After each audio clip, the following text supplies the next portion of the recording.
The reason why we have a sales process is so that we can de-risk the whole process. The reason why we have a sales process is all about risk management. And let me show you, a sale is effectively the exchange of goods and services for money. It's a system and it's a series of steps. It allows us a level of control so that we can manage risk. Early stages of our sales process, we have little risk. The highest risk posed to the organization is around the time that a contract is out. We're trying to get as many controllables in place that allow us to understand what's happening. The sales process allows us to create global standards in our organization so that we can all work towards a particular structure that is repeatable and that over time becomes scalable. What is a sales process? Furthermore, what's the difference between a sales process, sales methodology, and also deal qualification?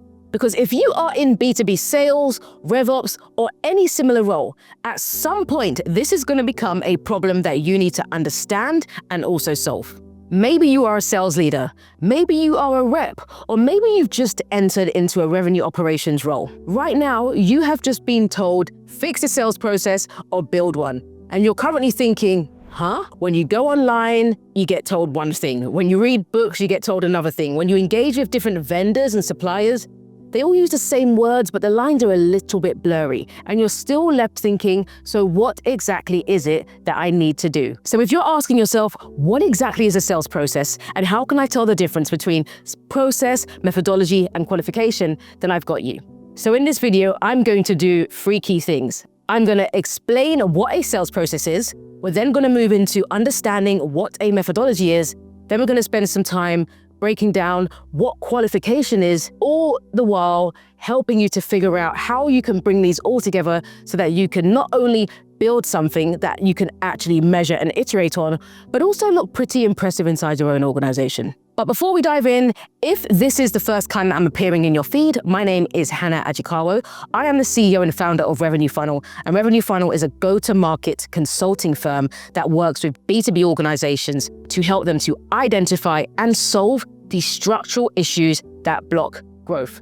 Personally, I'm a little bit obsessed with a B2B buyer, but what we do on this channel is we start to understand how do we create value so that we can in turn make money for our organizations, but also money for ourselves. Yes, money, it's okay to talk about. I've been in B2B sales and go-to-market for over 17 years now, and I've seen it all. But one thing that I've noticed is that some of the information that I put together here is rarely taught. And when you start to listen to it and apply it, you'll realize how important it is. So let's dive in. So we're trying to figure out what's a sales process, but more importantly, how do we tell the difference between all of these different components that we use inside our organization: process, methodology, and qualification, particularly in a go-to-market space. But there's one question that I actually want you to ask yourself and pay attention to, because I think this is going to be really important for helping to frame how this all comes together. And that is, why do we even have a process? Let's put sales process. Now, in your head, I think you are probably thinking, well, obviously, so we can sell to people, so that we have repeatable stuff in place, so that we can train our salespeople, so that we know what's coming next, all of these things. In theory, that is right. But in reality, the reason why we have a sales process is all around risk management. I want to break down some definitions and terms because I like to make sure that we're all grounded in the same place. So let me change my pen color, and it's on the floor, of course. All right, so first things first, let's talk about the 2 key terms here. We have sales and we have process. So what's a sale? What's sales? Making money, yes. But a sale is effectively the exchange of goods and services for money. That's what it is. The exchange of goods or services, for the most part, money. Sometimes we do it for free, but that's a whole nother video. Now, it's an exchange, right, of goods and services for money. What's a process? It's a system and it's a series of steps, okay? And it's usually built to reach an outcome of some sort, okay? So let's just say a process for ease and for my writing and your sanity, it's steps. Now, when we bring this together, we're effectively saying the sales process is going to allow us to go through a series of steps that's going to allow us to facilitate the process of exchanging goods and services for money. So when we think about a sales process, the reason why we have it is so that not only can we have this process where we can make sure that we've got clear steps for how we make money, but more importantly, it allows us a level of control so that we can manage risk. You might be thinking, but what do you mean, Hannah? Risk?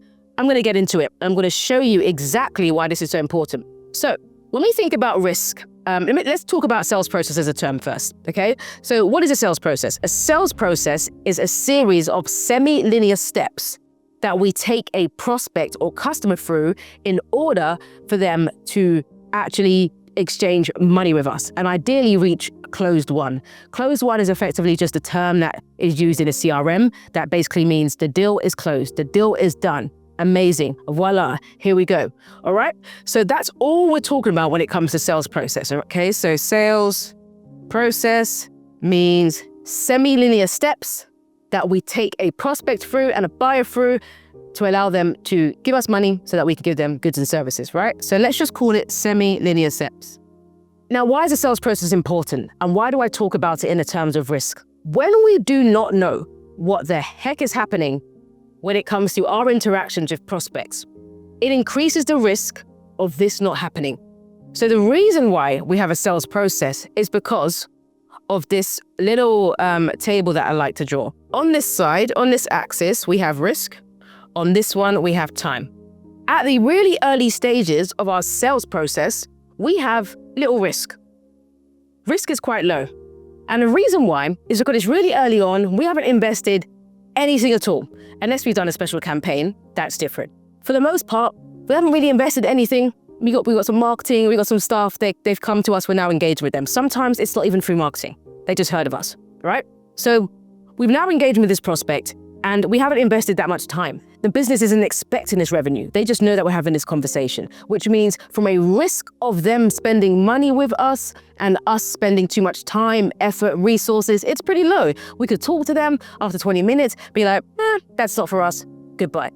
However, as we go through time and we start to advance the deal and we start to advance the engagement, what happens is we start to really move through and expose this opportunity to the broader organization. It's gone from just a casual conversation to now it's at proposal phase.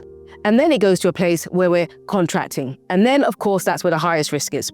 So the highest risk posed to the organization is around the time that a contract is out.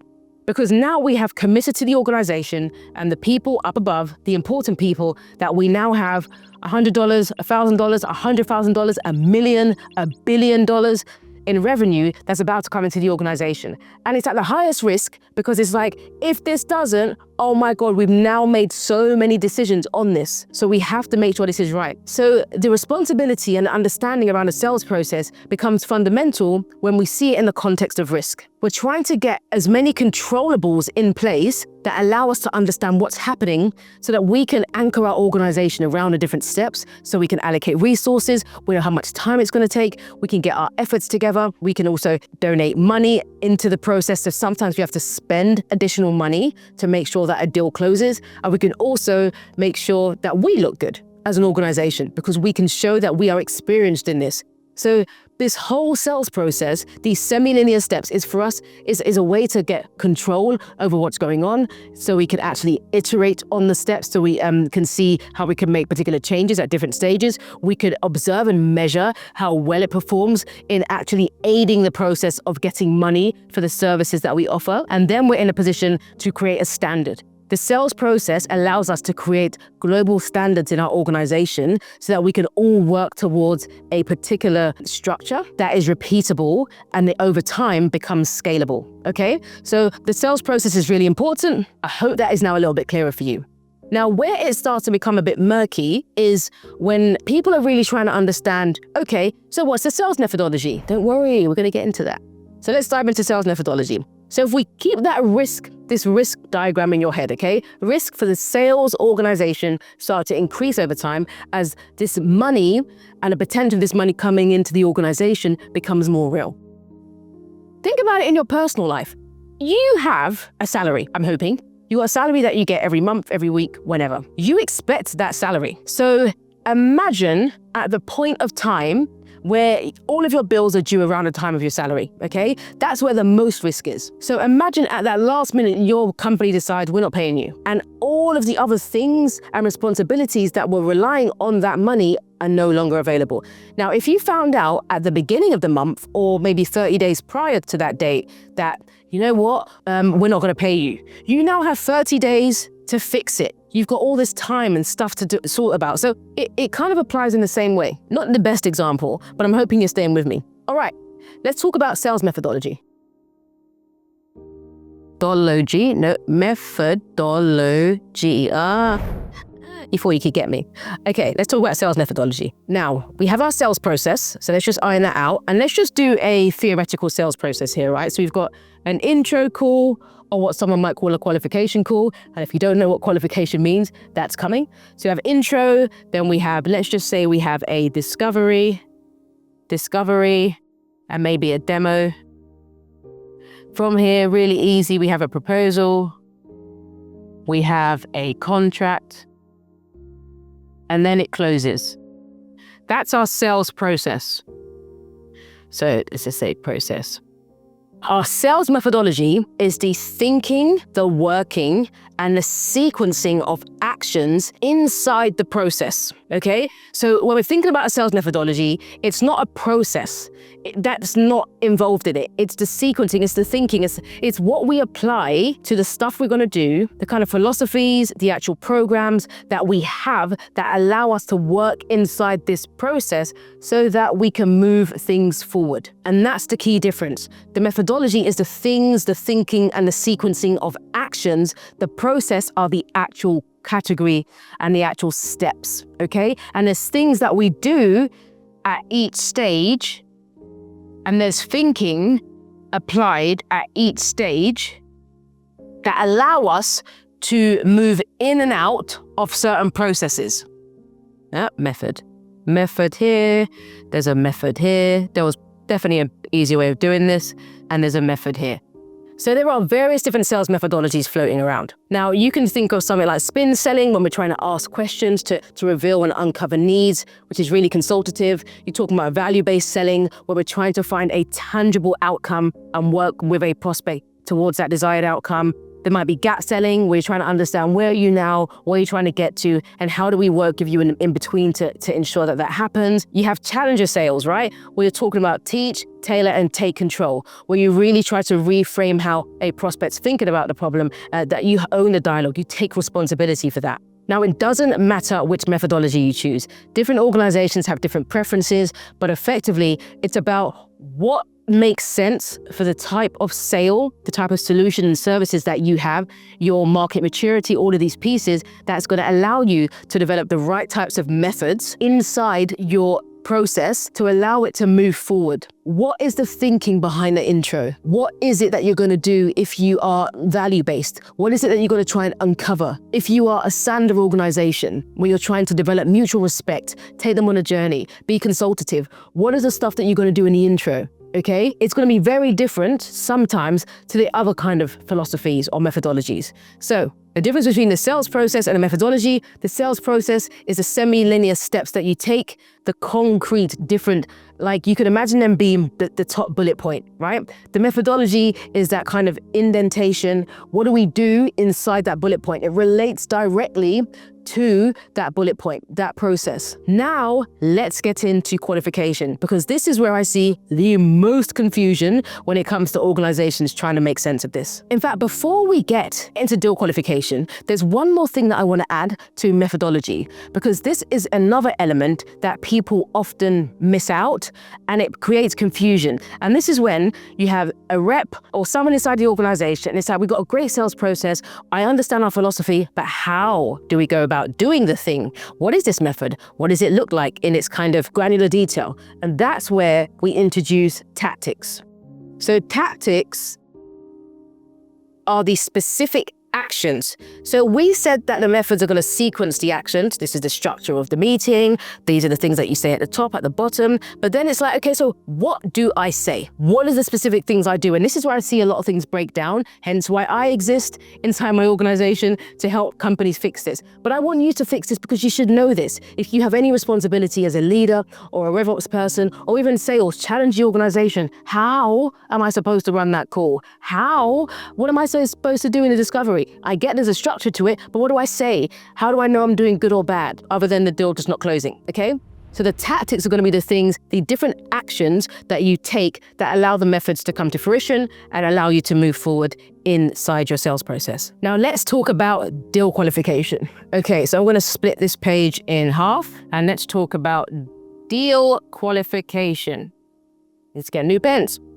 Now, deal qualification is an interesting one because what I see organizations do is they mistake the stuff that you do to qualify a deal with a sales methodology, which is your sequencing of actions and how you think about it. Now, deal qualification is effectively the ongoing assessment of the quality of a prospect or an opportunity. I repeat, deal qualification is the ongoing assessment of the prospect or the quality of a deal. What we're trying to understand is this real? And what evidence can we provide to say that it's real? Without having deal qualification, what you tend to find is a lot of things are left up to the discretion of the leader or the rep. And guess what? That is not teachable, it's not scalable, and it's definitely not measurable. So we want to have all of these containers and these things and these components together, process, methodology, and qualification, because it's going to allow us to measure how effective something is, and then we can change it, okay? We measure what matters, and what matters, we measure. Now, how does this start to pan into this? I'm going to use a different kind of pen here. Now, with deal qualification, so the ongoing assessment, you'll see different kinds of deal qualification out there. In a kind of fast-paced selling environment, you might see something like BANT, okay? So budget, authority, need, and timeline. When it comes to more complex sales, you might see things like MEDDPICC. I'm not gonna go through that acronym right now. And on the other side, you might see things like SPICED, okay? SPICED is something that was developed by Winning by Design, who also do something similar to what we do, but we respect their art, they are incredible.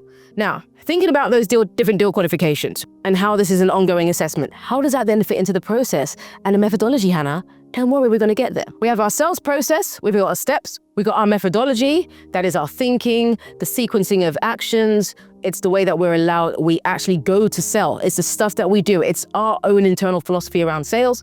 Then we have the tactics, that apply to the method at each stage of our sales process. And then what we do is the deal qualification allows us to figure out from the methods that we have and the specific actions that we're taking, is it giving us a qualified deal, a qualified opportunity? And if so, how qualified are it? Where are the gaps? So we do these things to help improve the qualification, improve the deal quality, and it also tells us where the gaps are. So you might have an intro call, we capture some information, and then we figure out, we understand that that's our methodology, and we did these tactics, but maybe we didn't do the tactics effective enough because we've actually missed out on some key information. You get it? That's the kind of thing we're talking about. So with a deal qualification, what's really important is to understand that, again, a lot of this revolves around a spectrum. Now, let's just get our spectrum up, because what I find is, again, this is more around time. So time in opportunity, time in the deal, time in the interaction. Effectively, this is the early stage of prospect, and this is late stage. I'm glad I speak out loud because I know you can't read this. Apologies. Now, the early stage of the prospect, what you usually find with certain qualification, such as a BANT as an example. So let's put BANT here. This is in the really early interactions with a prospect. Maybe the first call, let's just say, this is the methodology that we're using. This is the methods, we've got our methods around how we sell, we've got a tactics, and the tactic that we're using to help with qualification is BANT. Now, BANT is about budget, authority, need, and timeline. So what we're trying to say is, in this really early stage, in a really early call, it depends on where the opportunity is coming from. So there's much more nuance to this. But effectively what we're saying is you can capture quite a lot of this information quite early on from a prospect. So it's going to be this early assessment is going to allow you to figure out, is this really a prospect that's likely to turn into an opportunity? Or is there not enough of the information revealed here to tell us that this is something that we should be focusing our attention on? So do they have budget? Are they the authority so they can actually sign on a dotted line? Is there a real need? And also, what's the timeline for them closing? Some organizations are very strict. If you don't close in 1 week, it's out. It's not qualified, okay? So when we're talking about the quality of the deal qualification is talking about how likely is it that this deal is going to close? And we use measures to ensure that. That's where we have qualification. Now, on the other side, we might have something like spiced. Now, spiced is different because I feel like spiced can be used across from early stages to the late stage of a deal, which is even at the stage where you've had that initial call, you've done a discovery demo, even probably at the proposal stage, you're really still trying to qualify it and try to increase the quality of the deal, because you may not be able to ask all of those questions around the situation, around the pain. So it definitely sits across the entire kind of journey that you're going on with the prospect, because it's going to be quite hard in the first call, sometimes depending on what you sell, the solutions that you have, to really understand the situation, the pain, the impact. I think it's critical event, and also the decision. Understanding how all of that comes together in the first call is going to be quite hard. However, as you go through your very structured semi-linear sales process and you understand the methodology that exists in your organization, the sequencing of events, the sequencing of actions, then you understand the tactics that you use. One of them you deploy is a deal qualification framework that's going to allow you to understand the strength of a deal. Then you're like, yeah, okay, cool, this makes sense. This is where I'm going to get this information. Now, the other qualification framework that people use a lot, and the reason why I'm giving these examples is because some people think this is a bad qualification tool for me, so I can't use it. But that's not really the case. Okay, so these will not always be defined. You might see SPICE, they call it as a framework, right? So framework, qualification, effectively, this will help you understand if a deal is going to close or not, okay? So the other one I'd say, if there's any more space, is MEDDPICC. It has various different variations, but effectively we're talking about metrics, we're talking about economic buyer, decision process, decision criteria, paper process, so legals and stuff like that, to identify pain, similar to the pain here. We're talking about the competitors. We're talking about competition, betters and competition. No, that's the same thing. Sometimes there's an extra P. We're talking about partners. So we're bringing all of these things together, and it's very hard to capture all of that information in the first call.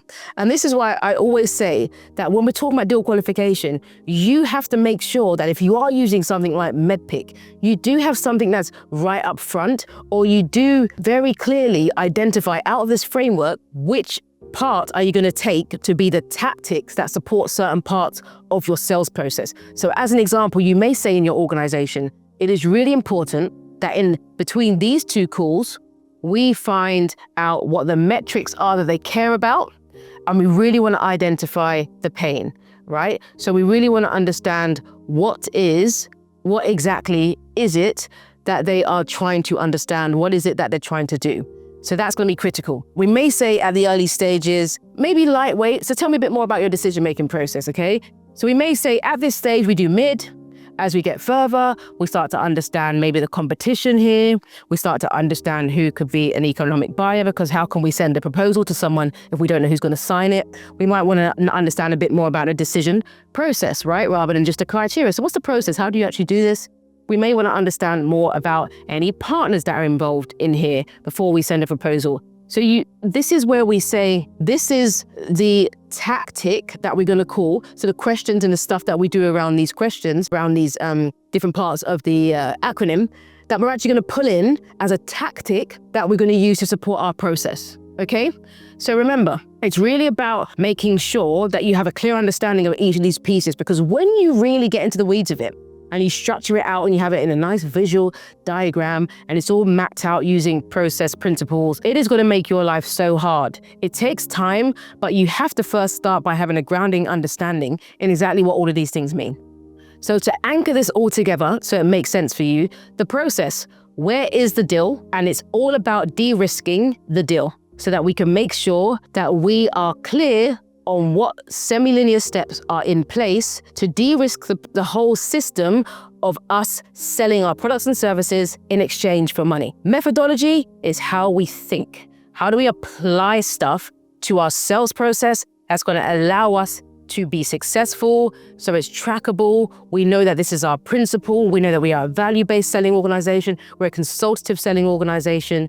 We are a challenger sales organization, because that is the thing that's going to impact your tactics. And the qualification is basically telling you, is this even real? And if it is, how do we know? All right. So I hope this has been useful in helping you to understand what is a sales process, but more importantly, what's the difference between a sales process, a sales methodology, and deal qualification. All right.